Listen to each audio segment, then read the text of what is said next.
বন্ধুরা আজকে এই ছোট মাছ দিয়ে বেগুন রান্না করব আর এভাবে ভিডিওটা প্রথম থেকে শেষ করে দেখবেন। বন্ধুরা আসসালামু আলাইকুম, আপনারা কেমন আছেন? আশা করি আপনারা ভালো আছেন। আলহামদুলিল্লাহ আমিও ভালো আছি। এখানে আমি বেগুন, মাছ আর দেশি আলু দিয়ে রান্না করব।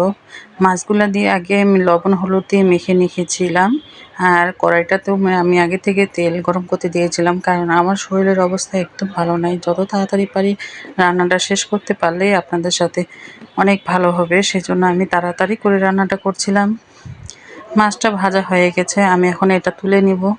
যেহেতু ছোট ছোট পয়া মাছ, কচি মাছ ছিল, সেজন্য তাড়াতাড়ি করে আমি মাছটাকে ভেজে তুলে নিলাম। আর এখানে নিয়েছিলাম বেগুনগুলো অনেক মোটা মোটা করে কেটে নিয়েছিলাম। আর সেই বেগুনগুলো আমি তেলের মধ্যে দিয়ে লবণ আর হলুদ দিয়ে ভালো করে ভেজে নিব। যত করে বেগুনটা ভালো করে ভাজবেন তত কিন্তু খেতে কিন্তু অনেক মজা লাগবে। আপনারা বেগুনটা ভালো করে একটু লবণ হলুদ দিয়ে ভেজে নেবেন দেখি, তাহলে তাড়াতাড়ি কিন্তু খেতে ভালো লাগবে। আর আমার পায়ের সমস্যা, এমনি শরীরের অবস্থা ভালো নাই, তারপরও আপনাদের সাথে নতুন নতুন ভিডিও আমাকে তো অবশ্যই শেয়ার করতে হবে, কারণ এটা প্রতিদিনের একটা ভিডিও।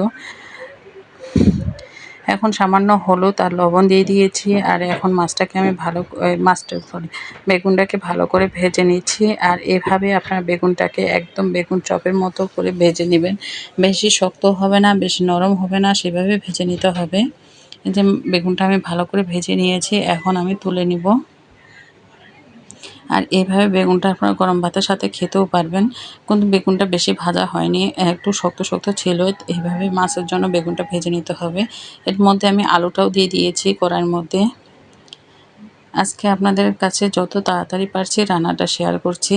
আর লবণের পরিমাণটা অনেকটা বেশি হয়ে গেল, তাই আপনাদের আর পরে তরকারির মধ্যে আমি লবণ দিইনি।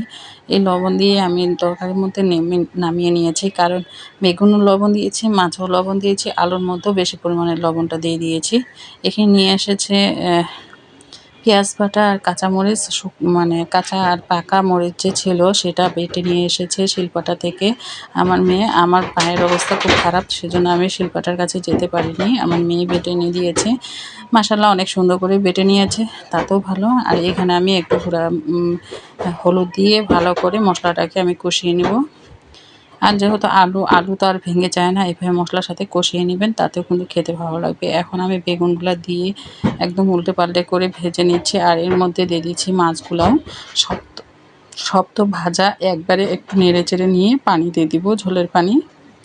আপনারা যদি এভাবে একবার রান্না করে খেয়ে দেখেন, আপনারা বারবার খেতে চাবেন। এভাবে এত মজা লাগে, আপনারা রান্না করে বাসায় ট্রাই করবেন। এই তরকারিটা রান্না করবেন অবশ্যই আপনারা কাঁচামরিচ দিয়ে খেতে আরও অনেক মজা লাগে। এখন আমি সামান্য একটু ঝোলের পানি দিয়ে এখন চাপ ঢাকা দিয়ে একবারে চুলার আঁচটা একবারে কমিয়ে দিব, দিয়ে কিছুক্ষণের জন্য রান্না করে নিব। এখন ঝোলের পানি দিয়েছি, আর কিছুক্ষণের জন্য আবার ঢাকা দিয়ে রেখে দিব, কারণ আলুটা আরেকটু ভালো করে সিদ্ধ হবে। যেহেতু দেশি আলু একটু শক্ত শক্ত থাকে, ওটা একটু সিদ্ধ হতে সময় লাগে। আর এখন দিচ্ছি ভাজা জিরা গুঁড়া দিয়ে কিছুক্ষণের জন্য ঢাকা দিয়ে রেখে আমি পরিবেশন করে নিব। দেখুন কত সুন্দর করে ওপরে তেল ভেসে উঠেছে। আর এইভাবে রান্না করে আমি পরিবেশন করে নিয়েছি। খুব সুন্দর হয়েছে, কালারটা খুব সুন্দর হয়েছে, হলুদ হলুদ। আর এতে ভাত দিয়ে মেখে নিলেও ঝোলটা দিয়ে আপনি এক থালি ভাত খেয়ে নেবেন। আসসালামু আলাইকুম, ভালো থাকবেন সবাই।